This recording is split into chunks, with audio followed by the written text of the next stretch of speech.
नमस्कार दर्शक बंधु मु प्रदीप आपण मानक स्वागत करुच्ची आज आउ एक नुआ वीडियो रे।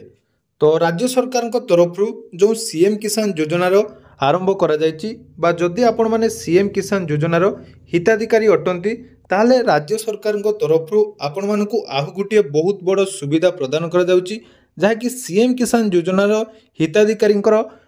पुओ किंबा झीवर पाठ पढ़ा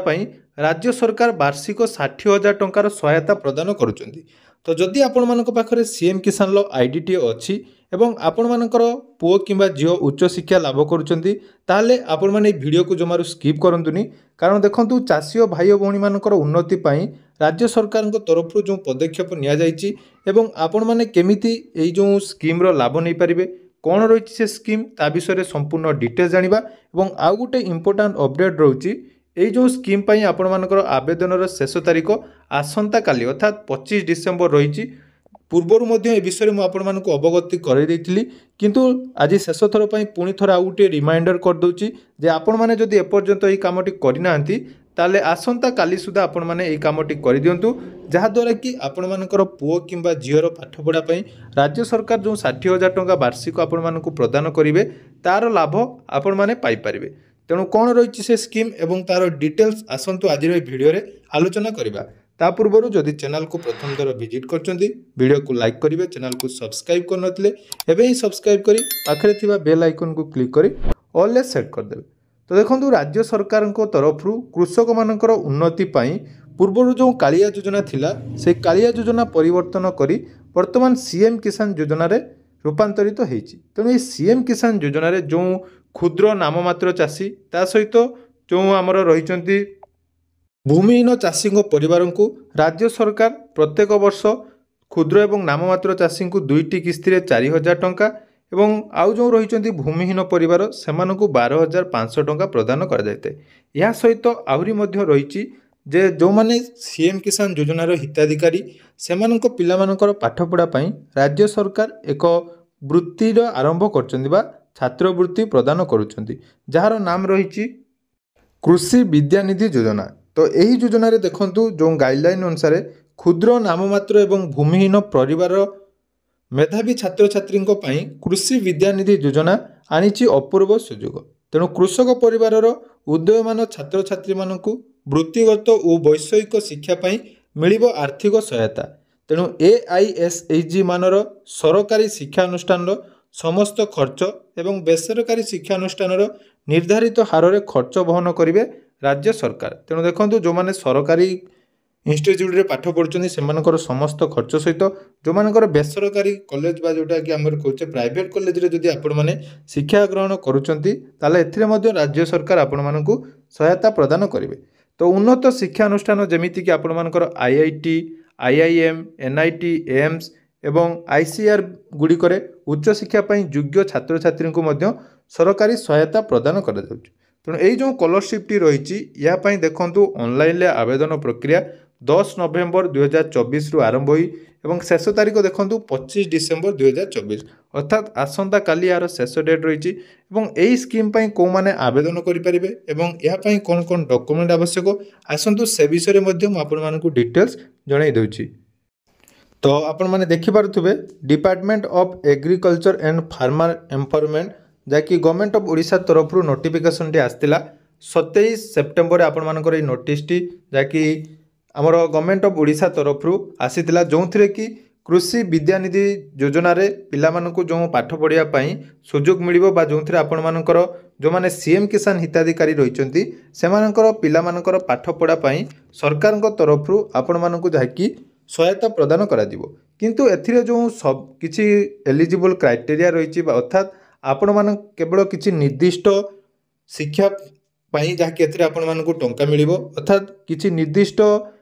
स्कीम रही निर्दिष्ट कैटेगोरी पिला मानकु एथिरे शामिल करा दिबो। जेमिति कि देखंतु आपण मानकर रही एलिजिबल कोर्स भितर जदि आमे देखिबा तो professional of technical graduation course like MBBS BDS BHMS BMS B.Pharm BSc nursing PBB science nursing BSc honours in agriculture एवं BB science AH BSc honours horticulture BSc honours forestry BSc honours आपण मानकर जदि fishery science BSc communicative science BTech जोटा कि agriculture engineering जदि आपण माने करछंती ता सहित B Tech BE BBA BCA and एभली किछि गवर्नमेंट एवं प्राइवेट इंस्टीट्यूट अंडर आपण मानकु कृषि विद्यानिधि योजनार जाकि सुविधा मिलिबो। ता सहित रही आमर पोस्ट ग्रेजुएशन पाई जोटा कि PG level M Tech MSc in agriculture MSc in forestry PG in medical science MBA MCA M Pharma इत्यादि जाकि कोर्स पाई आपण मानकु एथिरे शामिल करा जिवो। ता सहित डिप्लोमा कोर्स जेमिति कि डी फार्म आमे कहबा डीएमएलईटी डीएमआरटी तापर जेमिति कि आपण मानकर जीएनएम एएनएम एई भली कैटेगोरी रो पिला मानकु जाकि एथिरे शामिल करा जिवो। ता सहित देखंतु टेक्निकल प्रोफेशनल कोर्स लाइक जेमिति एनआईटी आईआईटी आईआईएम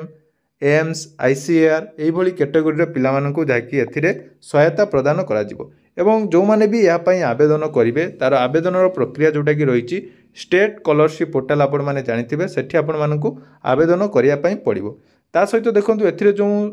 आमर एलिजिबल क्राइटेरिया कौन ना जो माने आवेदन करिवे तांको पेरेंट्स कर सीएम किसान लो बेनिफिशियरी हेतिबे एवं सेमाने अन्य कोनोसी स्कॉलरशिप पाइ नथिबे। मन रखंतु सेमाने जदि पूर्वरु अन्य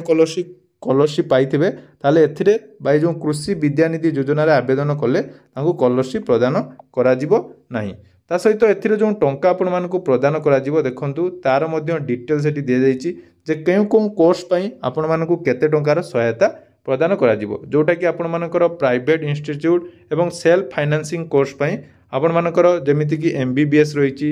4.5 इयर्स पई आपण मानकु प्रत्येक वर्ष 37,950 टंका। सेहि परि बी फार्म जो माने करचंदी तांकर देखंतु रहिछि 37,950 एवं जो माने बेसिक बीएससी नर्सिंग करचंदी 19,450 टंका जोटा कि 4 वर्ष आपण मानकर डीएमईटी एवं से भली विभिन्न प्रकार कोर्स रही कोर्स अनुसार आपण मानकु देखो सर्वाधिक 60,000 टंका जो माने भी बीटेक करचंती सेमानकु एटी 60,000 टंका मिलिबो बा जो माने बी आर्टिटेक करचंती सेमानकु पई 60,000 एवं एमटेक इंजीनियरिंग पई 66,000 टंकार वार्षिक सहायता सरकार तरफ प्रदान करा जाउची। ता सहित आईटीआई जो माने करचंती सेमानकु मध्य 5,000 टंकार सहायता प्रत्येक वर्ष प्रदान करा जिवो एवं डिप्लोमा एवं पॉलिटेक्निक पई 26,500 टंकार सहायता मिलुची। ता सहित बीएससी जो मानकर एग्रीकल्चरल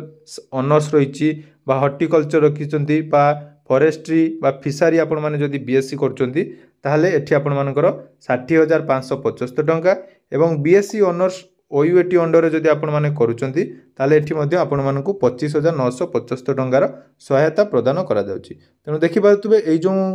लिस्ट रही यही लिस्ट रे जो शिक्षा आपण मानकर घर पिला माने जदि नौचंती ताले या पई आपण माने स्टेट स्कॉलरशिप पोर्टल ले ऑनलाइन ले आवेदन करि परिबे। जे कोनोसी सीएससी सेंटर बा जोंठी भी आपण मानकर आवेदन होउची आपण माने आवेदन करि परिबे। आवेदन रो डिटेल्स वीडियो मध्ये मो चैनल ले अपलोड अछि डिस्क्रिप्शन ले तारो लिंक दे देबी। तेनु आ देरी न करी आसंता काली जाकी लास्ट डेट अछि जो पिला माने इंटरेस्टेड अच्छी बा जो परिवार रे पिला माने जदि आपण मानकर एई सब कोर्स करूचंती ताले आपण माने आवेदन कले 60,000 टंका पर्यंत आर्थिक सहायता पाई परिबे।